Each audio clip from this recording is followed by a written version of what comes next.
পরিত্যক্ত, বদ্ধ, স্যাঁতস্যাঁতে, অব্যবহৃত একটি স্কুল। তার একটি ঘর থেকে বাংলা ভাষায় ভেসে আসছে 16 থেকে 20 জনের আর্তচিৎকার। দয়া করে আমাদের ছেড়ে দিন, আমরা বাংলাদেশি নই, আমরা ভারতের নাগরিক। আমাদের বাড়ি পশ্চিম বাংলায়, কিন্তু সব কিছুকে উপেক্ষা করে লাগাতার 4 দিন ধরে চলেছে তাদের উপর অকথ্য শারীরিক ও মানসিক অত্যাচার, গালিগালাজ। তার সাথে শুধুমাত্র একবেলা আটপেটা অখাদ্য খাবার ও সামান্য জল, যাতে একবারে মরে না যায়। এদের অপরাধটা কি জানেন? এরা বাঙালি, বাংলা ভাষায় এরা কথা বলে। আজ আপনাদের শোনাবো সদ্য ঘটে যাওয়া চরম বাঙালি বিদ্বেষের লোমহর্ষক ঘটনা, যা মনে করিয়ে দেয় আসামের বঙালখেদা অভিযানের কথা। নমস্কার, আমি চন্দন চ্যাটার্জি, আর আপনারা দেখছেন 19 টেলিভিশন। বন্ধুরা, এটা কোনো অন্য দেশে বাঙালি কলোনির উপর হওয়া কোনো ঘটনা নয়।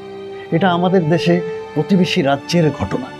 16 জন বাঙালি ঠিকা শ্রমিককে শুধুমাত্র বাংলা বলবার অপরাধে উড়িষ্যা পুলিশ কোনো রকম প্রমাণ ছাড়াই তাদেরকে বাংলাদেশি দাগিয়ে গ্রেফতার করে।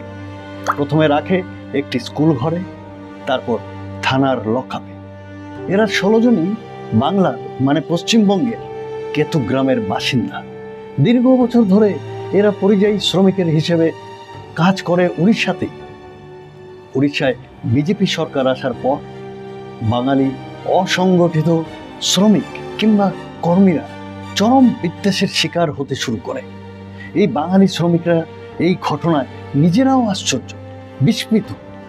বর্তমানে তারা ভীত এবং সন্ত্রস্ত, কারণ দীর্ঘ সময় ধরে যে উড়িষ্যার বিভিন্ন প্রান্তে এরা কাজ করেছে, কখনোই কোনো এই ধরনের পরিস্থিতির সম্মুখীন কিন্তু তাদের হতে হয়নি। কিন্তু এখন শুধুমাত্র ভাষার কারণে তাদের উপর উড়িষ্যা প্রশাসন ও সাধারণ মানুষ কেন এত বিদ্বেষী হয়ে উঠল, তারা কিন্তু এর কারণ বুঝে উঠতে পারছে না। এরকম পরিযায়ী শ্রমিকদের উপর একটার পর একটা অভিযোগ সারা ভারতবর্ষের বিভিন্ন বিজেপি শাসিত রাজ্য থেকে আসতে থাকায় বাংলার মানুষ আজ স্তম্ভিত। তাদের আধার কার্ড, ভোটার কার্ডে পুলিশ সন্তুষ্ট নয়। তাদের থেকে বার্থ সার্টিফিকেট চাওয়া হয়, নেই বলতেই আকস্মিক শুরু হয় বেধড়ক মারধর। এমনকি তাদের বাড়ি যেত বাধা দেওয়া হয়, ওখানের কোনো কাজও করতে দেওয়া হতো না।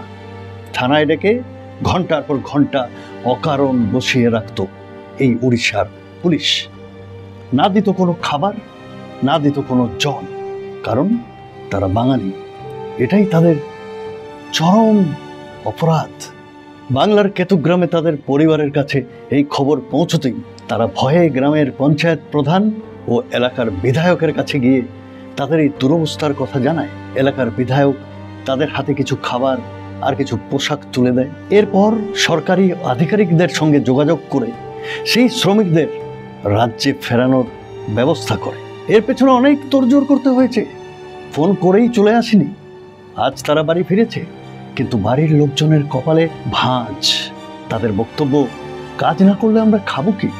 সুতরাং বাংলার সরকার এমন একটা ব্যবস্থা করে দিক বা কাগজ দিক, যা দেখালে অন্য রাজ্যের পুলিশ তাদের কিছু করবে না। ভারতের বিভিন্ন রাজ্যে শুরু হয়েছে বাংলা ভাষায় কথা বললেই হয়রানি, বাংলা ভাষায় কথা বললেই এখন বাঙালি বাংলাদেশি ভারতবর্ষের বুকে। আমি একটা জিনিস বুঝতে পারছি, আমাদের দেশ শুধুমাত্র খাতায় কলমে যুক্তরাষ্ট্র হিসেবেই কি থেকে যাবে? মন থেকে সবাই কি বিভাজিত? শুধু ক্রিকেটের মাঠে আর পাকিস্তান বর্ডারে আমাদের দেশাত্মবোধ জেগে ওঠে, আর বাঙালিদের উপর এই আঘাত, এটা জাস্ট একটা ইনসিডেন্ট বা বিচ্ছিন্ন ঘটনা নয়। এটা ঠান্ডা মাথার সুকৌশলভাবে করা দীর্ঘমেয়াদী পরিকল্পনা। পশ্চিম বাংলাকে সারা দেশে যদি এক কোণে না করে দেওয়া যায়, বাংলার অকৃত্রিম সম্পদের উপর একচ্ছত্র রাজত্ব আসবে কি করে? এটা একটা বিশদ বিষয়। এ নিয়ে আরেক এপিসোডে আমি আপনাদেরকে বিস্তারিত জানাবো। শেষে যাওয়ার আগে আপনাদের একটা কথাই বলে যাব, সম্পূর্ণ বাঙালি জাতটাকে অনুপ্রবেশকারী বলে বিপন্ন করে দেওয়ার যে চক্রান্ত চলছে, তাকে ব্যর্থ করতে বাংলার পাশে দাঁড়ান, বাঙালির পাশে দাঁড়ান। ভালো থাকবেন, নমস্কার।